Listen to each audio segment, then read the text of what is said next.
ముఖ్యమంత్రి చేసి ఎంపీకి ఆడాడు. 14 సంవత్సరాలు ముఖ్యమంత్రి చేశాడు కదా. మరి ఈరోజు పేదవారు గుర్తుకొచ్చారా? పేదవారు ఇప్పుడు గుర్తుకొచ్చారా అంటున్నా. 14 సంవత్సరాలు ముఖ్యమంత్రి చేసిన వ్యక్తి అమ్మఒడి ఎందుకు పెట్టలేదు? 45 ఏళ్ళు దాటి ప్రతి మహిళకి చేయూత ఎందుకు పెట్టలేదు? ఆ రోజేమో జగన్మోహన్ రెడ్డి గారు పథకాలు పంచిపెడుతుంటే పప్పు బెల్లలాగా డబ్బులు పంచిపెట్టేస్తున్నాడు. ఈ రాష్ట్రం అప్పులుబులోకి వెళ్ళిపోయింది, శ్రీలంకలాగా అయిపోతుందని చెప్పిన వ్యక్తి ఈరోజు ఆ పథకాలు ఎలా ఇస్తా అని చెప్తున్నాడు. అంటే ఎన్నికలు వస్తున్నాయి కాబట్టి పథకాలు ఇస్తాడా? అదే జగన్మోహన్ రెడ్డికి పథకాలు ఇస్తే శ్రీలంక అయిపోతుందా? బుద్ధి జ్ఞానం లేదు. వయసు పెరిగింది కానీ మనిషికి అయితే వయసు పెరిగింది, మతి పోయింది అతనికి. చంద్రబాబు కూడా నేను ఒకటే చెప్తాను, చంద్రబాబు మాటలు ఈరోజు ఈ రాష్ట్రంలో కూడా ఎవరు నమ్మే పరిస్థితి లేదు. తప్పకుండా ఈ రాష్ట్రంలో 175కి 175 సీట్లు గెలిచేది వైఎస్ జగన్మోహన్ రెడ్డి గారు మాత్రమే అని చెప్పి అందరూ కూడా తెలియదు. ముఖ్యమంత్రి చేసి ఎంపీకి ఆడాడు. 14 సంవత్సరాలు ముఖ్యమంత్రి చేశాడు కదా. మరి ఈరోజు పేదవారు గుర్తుకొచ్చారా? పేదవారు ఇప్పుడు గుర్తుకొచ్చారా అంటున్నా.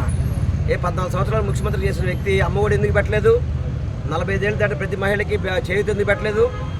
ఆ రోజేమో జగన్మోహన్ రెడ్డి గారు పథకాలు పంచిపెడుతుంటే పప్పు బెల్లలాగా డబ్బులు పంచిపెట్టేస్తున్నాడు. ఈ రాష్ట్రం అప్పులుబులోకి వెళ్ళిపోయింది, శ్రీలంకలాగా అయిపోతుందని చెప్పిన వ్యక్తి ఈరోజు ఆ పథకాలు ఎలా ఇస్తా అని చెప్తున్నాడు. అంటే ఎన్నికలు వస్తున్నాయి కాబట్టి పథకాలు ఇస్తాడా? అదే జగన్మోహన్ రెడ్డికి పథకాలు ఇస్తే శ్రీలంక అయిపోతుందా? బుద్ధి జ్ఞానం లేదు. వయసు పెరిగింది కానీ మనిషికి అయితే వయసు పెరిగింది, మతి పోయింది అతనికి. చంద్రబాబు కూడా నేను ఒకటే చెప్తాను, చంద్రబాబు మాటలు ఈరోజు ఈ రాష్ట్రంలో కూడా ఎవరు నమ్మే పరిస్థితి లేదు. తప్పకుండా ఈ రాష్ట్రంలో 175కి 175 సీట్లు గెలిచేది వైఎస్ జగన్మోహన్ రెడ్డి గారు మాత్రమే అని చెప్పి అందరూ కూడా తెలియదు. ముఖ్యమంత్రి చేసి ఎంపీకి ఆడాడు. 14 సంవత్సరాలు ముఖ్యమంత్రి చేశాడు కదా. మరి ఈరోజు పేదవారు గుర్తుకొచ్చారా? పేదవారు ఇప్పుడు గుర్తుకొచ్చారా అంటున్నా. 14 సంవత్సరాలు ముఖ్యమంత్రి చేసిన వ్యక్తి అమ్మఒడి ఎందుకు పెట్టలేదు? 45 ఏళ్ళు దాటి ప్రతి మహిళకి చేయూత ఎందుకు పెట్టలేదు? ఆ రోజేమో జగన్మోహన్ రెడ్డి గారు పథకాలు పంచిపెడుతుంటే పప్పు బెల్లలాగా డబ్బులు పంచిపెట్టేస్తున్నాడు. ఈ రాష్ట్రం అప్పులుబులోకి వెళ్ళిపోయింది, శ్రీలంకలాగా అయిపోతుందని చెప్పిన వ్యక్తి ఈరోజు ఆ పథకాలు ఎలా ఇస్తా అని చెప్తున్నాడు. అంటే ఎన్నికలు వస్తున్నాయి కాబట్టి పథకాలు ఇస్తాడా? అదే జగన్మోహన్ రెడ్డికి పథకాలు ఇస్తే శ్రీలంక అయిపోతుందా?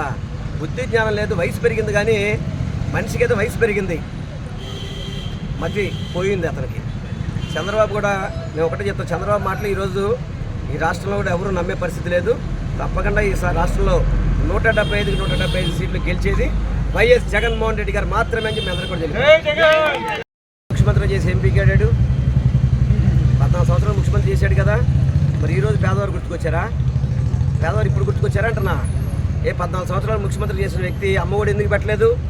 45 ఏళ్ళు దాటి ప్రతి మహిళకి చేయూత ఎందుకు పెట్టలేదు? ఆ రోజేమో జగన్మోహన్ రెడ్డి గారు పథకాలు పంచిపెడుతుంటే పప్పు బెల్లలాగా డబ్బులు పంచిపెట్టేస్తున్నాడు. ఈ రాష్ట్రం అప్పులుబులోకి వెళ్ళిపోయింది, శ్రీలంకలాగా అయిపోతుందని చెప్పిన వ్యక్తి ఈరోజు ఆ పథకాలు ఎలా ఇస్తా అని చెప్తున్నాడు.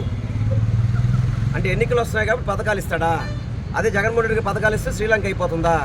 బుద్ధి జ్ఞానం లేదు. వయసు పెరిగింది కానీ మనిషికి అయితే వయసు పెరిగింది, మతి పోయింది అతనికి. చంద్రబాబు కూడా నేను ఒకటే చెప్తాను, చంద్రబాబు మాటలు ఈరోజు ఈ రాష్ట్రంలో కూడా ఎవరు నమ్మే పరిస్థితి లేదు. తప్పకుండా ఈ రాష్ట్రంలో 175కి 175 సీట్లు గెలిచేది వైఎస్ జగన్మోహన్ రెడ్డి గారు మాత్రమే అని చెప్పి అందరూ కూడా తెలియదు. ముఖ్యమంత్రి చేసి ఎంపీకి ఆడాడు. 14 సంవత్సరాలు ముఖ్యమంత్రి చేశాడు కదా. మరి ఈరోజు పేదవారు గుర్తుకొచ్చారా? పేదవారు ఇప్పుడు గుర్తుకొచ్చారా అంటున్నా. 14 సంవత్సరాలు ముఖ్యమంత్రి చేసిన వ్యక్తి అమ్మఒడి ఎందుకు పెట్టలేదు? 45 ఏళ్ళు దాటి ప్రతి మహిళకి చేయూత ఎందుకు పెట్టలేదు? ఆ రోజేమో జగన్మోహన్ రెడ్డి గారు పథకాలు పంచిపెడుతుంటే పప్పు బెల్లలాగా డబ్బులు పంచిపెట్టేస్తున్నాడు. ఈ రాష్ట్రం అప్పులుబులోకి వెళ్ళిపోయింది, శ్రీలంకలాగా అయిపోతుందని చెప్పిన వ్యక్తి ఈరోజు ఆ పథకాలు ఎలా ఇస్తా అని చెప్తున్నాడు. అంటే ఎన్నికలు వస్తున్నాయి కాబట్టి పథకాలు ఇస్తాడా? అదే జగన్మోహన్ రెడ్డికి పథకాలు ఇస్తే శ్రీలంక అయిపోతుందా? బుద్ధి జ్ఞానం లేదు. వయసు పెరిగింది కానీ మనిషికి అయితే వయసు పెరిగింది, మతి పోయింది అతనికి. చంద్రబాబు కూడా నేను ఒకటే చెప్తాను, చంద్రబాబు మాటలు ఈరోజు ఈ రాష్ట్రంలో కూడా ఎవరు నమ్మే పరిస్థితి లేదు. తప్పకుండా ఈ రాష్ట్రంలో 175కి 175 సీట్లు గెలిచేది వైఎస్ జగన్మోహన్ రెడ్డి గారు మాత్రమే అని చెప్పి అందరూ కూడా తెలియదు.